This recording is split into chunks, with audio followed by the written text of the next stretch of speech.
Delhi high court के जज justice Yashwant Verma की मुश्किलें कम होने के बजाय बढ़ती नजर आ रही हैं। वो एक बार फिर बड़े विवाद के केंद्र में आ गए हैं, जहां दिल्ली हाई कोर्ट के न्यायमूर्ति यशवंत वर्मा के खिलाफ संसद में महाअभियोग की प्रक्रिया का औपचारिक आगाज हो गया है, जिसके चलते उनके खिलाफ महाअभियोग की प्रक्रिया भी शुरू हो चुकी है। और इसकी वजह बनी है 14 मार्च 2025 को उनके सरकारी आवास के स्टोर रूम से नकदी मिलने की एक घटना, जिसने देश भर में हड़कंप मचा दिया। ऐसे में जहां एक और इस खबर ने पूरे देश में आग की तरह फैल गई, देश की न्यायिक व्यवस्था पर सवाल खड़े कर दिए, तो वहीं दूसरी ओर एक बार फिर न्यायमूर्ति यशवंत वर्मा के खिलाफ महाअभियोग लगने से एक ऐसा अध्याय जुड़ने जा रहा है जिसकी गूंज लंबे समय तक बनी रह सकती है।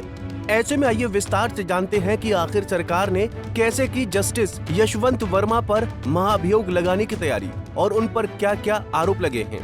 दरअसल जस्टिस यशवंत वर्मा को जज के पद से हटाने के प्रस्ताव पर जोर दिया जा रहा है, जहां अब इस मामले में सरकार ने लगभग 3.5 महीने बाद सख्त कदम उठाने का मन बना लिया है, जिसके तहत दिल्ली हाई कोर्ट के जज जस्टिस यशवंत वर्मा के खिलाफ महाअभियोग की कार्यवाही की शुरुआत हो चुकी है। ऐसे में सबसे पहले ये जान लेते हैं कि कैसे शुरू हुई ये प्रक्रिया। राज्यसभा के सभापति और पूर्व उपराष्ट्रपति जगदीप धनखड़ ने बताया कि उन्हें संविधान के अनुच्छेद 124(4), 217(1)(b) और 218 के तहत नोटिस प्राप्त हुआ है। इस नोटिस पर राज्यसभा के 50 से अधिक और लोकसभा के 150 से ज्यादा सांसदों ने हस्ताक्षर किए हैं, जो कि महाअभियोग प्रक्रिया शुरू करने के लिए जरूरी शर्तों को पूरा करता है। चूंकि दोनों सदनों से अलग अलग दिन ये प्रस्ताव पेश किया गया, इसलिए प्रक्रिया को राज्यसभा के नोटिस के आधार पर आगे बढ़ाया जा रहा है। वहीं सभापति ने राज्यसभा के महासचिव को निर्देश दिए हैं कि वो जांच समिति के गठन सहित सभी आगे की आवश्यक कार्रवाई प्रारंभ करें। हालांकि भारतीय लोकतंत्र में जजों के खिलाफ महाअभियोग की प्रक्रिया बेहद दुर्लभ रही है। अब तक केवल कुछ ही मामलों में इस तरह की प्रक्रिया संसद तक पहुंची है, जिसमें दुर्लभ लेकिन अहम प्रक्रिया जस्टिस वी रामास्वामी के खिलाफ लोकसभा में प्रस्ताव लाया गया था, लेकिन वो कांग्रेस के वॉकआउट के कारण पारित नहीं हो सका। वहीं जस्टिस सौमित्र सेन और पीडी दिनाकरण जैसे मामलों में महाअभियोग की प्रक्रिया शुरू तो हुई, लेकिन इस्तीफों के चलते वो पूरी नहीं हो पाई थी। ऐसे में इन उदाहरणों से ये स्पष्ट होता है कि किसी न्यायाधीश के खिलाफ महाअभियोग न सिर्फ कानूनी बल्कि राजनीतिक और नैतिक दृष्टि से भी जटिल प्रक्रिया है। वहीं अब अगर इस प्रक्रिया के अगले चरण की बात की जाए तो प्रक्रिया का अगला चरण संविधान के मुताबिक महाअभियोग प्रक्रिया के तहत अब एक विशेष जांच समिति का गठन होगा, जिसमें एक सुप्रीम कोर्ट का न्यायाधीश, एक उच्च न्यायालय के मुख्य न्यायाधीश और एक प्रख्यात विधि विशेषज्ञ शामिल होगा।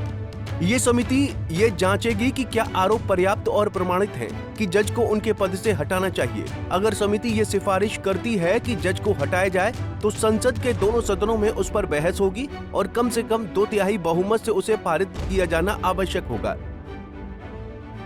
वहीं इस मामले में विशेष बात यह है कि महाअभियोग प्रस्ताव को विभिन्न दलों के सांसदों का समर्थन मिला है, जिसमें BJP, Congress, TDP, JDU, CPM जैसे दलों के नेताओं ने इस पर हस्ताक्षर किए हैं। ऐसे में इससे ये स्पष्ट होता है कि ये मुद्दा सिर्फ किसी एक दल का एजेंडा नहीं, बल्कि न्यायपालिका की साख से जुड़ा एक साझा सरोकार है। वहीं अब बात की जाए अगर आरोपों की, तो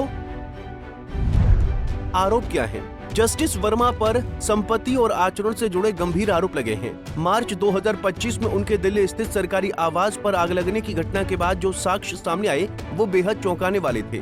उस कमरे से भारी मात्रा में नकदी और जले हुए नोट बरामद हुए, जिसके बाद पूरे मामले ने तूल पकड़ लिया। इसके बाद सुप्रीम कोर्ट ने मामले को गंभीरता से लेते हुए एक इन हाउस जांच समिति गठित की, जिसमें पाया गया कि जस्टिस वर्मा का आचरण न्यायिक नैतिकता के अनुरूप नहीं है। समिति की रिपोर्ट में उन्हें न्यायिक मर्यादा का उल्लंघन करने और संदिग्ध वित्तीय व्यवहार का दोषी ठहराया गया।